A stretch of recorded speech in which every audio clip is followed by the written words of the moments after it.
বন্ধুরা, এখন শরতের শেষ এবং শীতের শুরু। এই সময় সিজন একদম পরিবর্তন হচ্ছে, ঋতু পরিবর্তন হচ্ছে। এই সময় কিন্তু ঘরে ঘরে সর্দি, কাশি, জ্বর, গলা ব্যথা এইসব রোগ কিন্তু আমাদের প্রত্যেকের ঘরের নিত্যসঙ্গী। একবার সর্দি কাশি শুরু হলে পরে সে আর থামতেই চাইছে না। তো আমরা তো নানা রকম ওষুধ পাচ্ছি, ডাক্তারের দেওয়া ওষুধ খেয়েই চলেছি। তা সত্ত্বেও কিন্তু আমাদের গলায় ব্যথা, বুকে জমা কফ, সর্দি প্রতিনিয়ত কিন্তু রয়েই যাচ্ছে।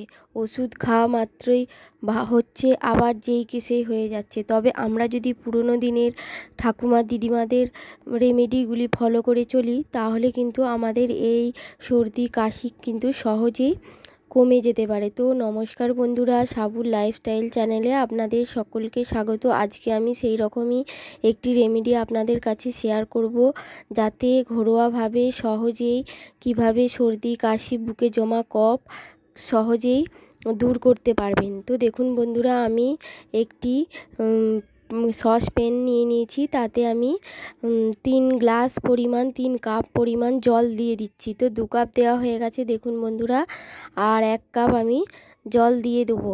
দিয়ে জলটি আমি হালকা ফুটিয়ে নেব। এটি কিন্তু আমাদের ঠাকুমা দিদিমাদের কিন্তু রেমেডি। তো এই রেমেডিগুলি কিন্তু মাঝে মাঝে ফলো করে কিন্তু আমরা খুবই উপকার পাই। তো আমি আজকে এই রেমেডিটি শেয়ার করছি আপনাদের কাছে। অবশ্যই আপনারা ভিডিওটি শেষ পর্যন্ত দেখুন, আর ভালো লাগলে অবশ্যই লাইক কমেন্ট করে চ্যানেলটি সাবস্ক্রাইব করে পাশে থাকবেন। তো দেখুন বন্ধুরা, আমি 3 কাপ পরিমাণ জল দিয়ে দিয়েছি। এবার আমি এই সসপ্যানের মধ্যে দিয়ে দিলাম একটা পাতা। এইটা কি পাতা বলুন তো বন্ধুরা? এটি গ্রাম বাংলার সমস্ত লোকেরা অবশ্যই চিনে থাকবেন। এটি হলো বাকস পাতা। তবে বাকস পাতা যেটি 2 রকমের হয়, এটি তেতো বাকস নয়, এটি হলো লাল বাকস। এটি অনায়াসে বাচ্চা, শিশু সকলেই খেতে পারবে, আর এটি খুবই উপকারী। এই বাকস পাতা জলটি ফোটালে কিন্তু এটি লাল রং হয়ে যাবে, আর এইটি বুকে জমা কফ গলিয়ে দিতে খুবই উপকারী। তো দেখুন বন্ধুরা, আমি এই বাকস পাতা বেশ 4-5টা নিয়ে আমি জলের মধ্যে দিয়ে দিলাম।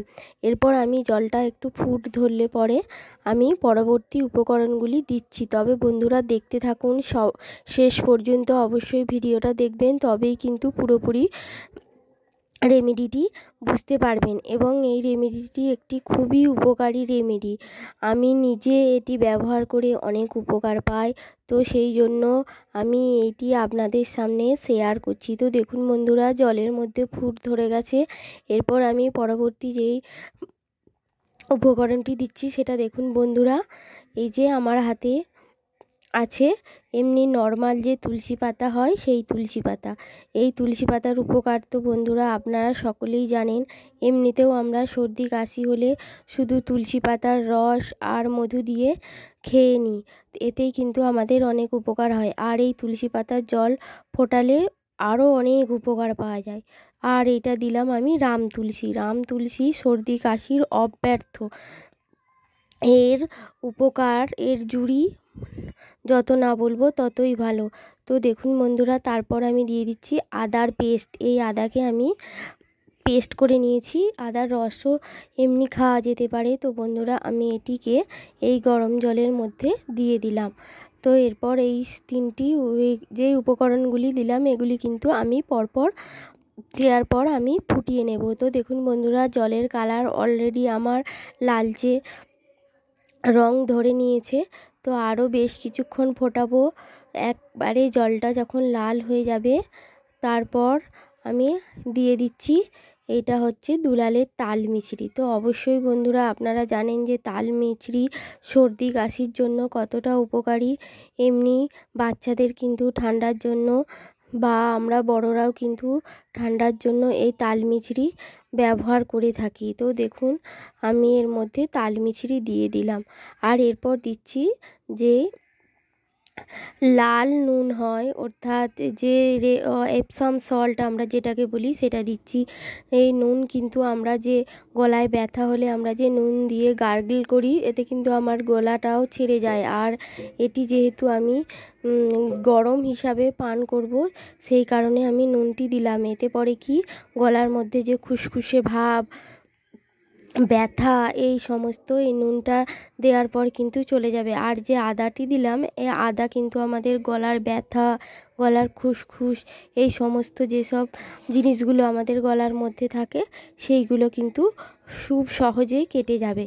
আর জমে থাকা কফও কিন্তু আস্তে আস্তে বেরিয়ে আসবে। তো দেখুন বন্ধুরা, আমার এই যে আমি 3 কাপ পরিমাণ জল দিয়েছিলাম, এই 3 কাপ পরিমাণ জলটিকে আমি ফুটিয়ে কিন্তু 1 কাপ পরিমাণ করব, তবেই কিন্তু আমার রেমেডিটি সম্পূর্ণভাবে তৈরি হবে। তো দেখুন বন্ধুরা, জলটি খুব সুন্দরভাবে ফুটেছে আর কালারটিও বেশ সুন্দর হয়েছে, একেবারে লাল কালার হয়ে গেছে। তো দেখুন বন্ধুরা, এইভাবেই যদি কিন্তু রেমেডিটি আপনারা তৈরি করতে পারেন, আর এটি কিন্তু আমি সম্পূর্ণভাবে একেবারে ভেষজভাবে তৈরি করলাম, এতে কিন্তু কোনো রকম আমার বাজারের কোনো কিছু দেওয়া জিনিস নেই। তো দেখুন বন্ধুরা, আমার হয়ে গেছে 3 কাপ থেকে 1 কাপ। তো দেখুন আমি ছেঁকে নিলাম, আর দেখুন জলের যে ফোটানো জলের কালারটা দেখুন, একেবারে পুরো লাল চায়ের যে লিকারের কালারের চা হয় পুরো এই। আর এটি খেলে কিন্তু যদি নিয়মিত সকালে আপনারা পান করেন, আমি 100% গ্যারেন্টি দিয়ে বলতে পারি আপনাদের জমে থাকা কফ, সর্দি সম্পূর্ণ নিরাময় হয়ে যাবে।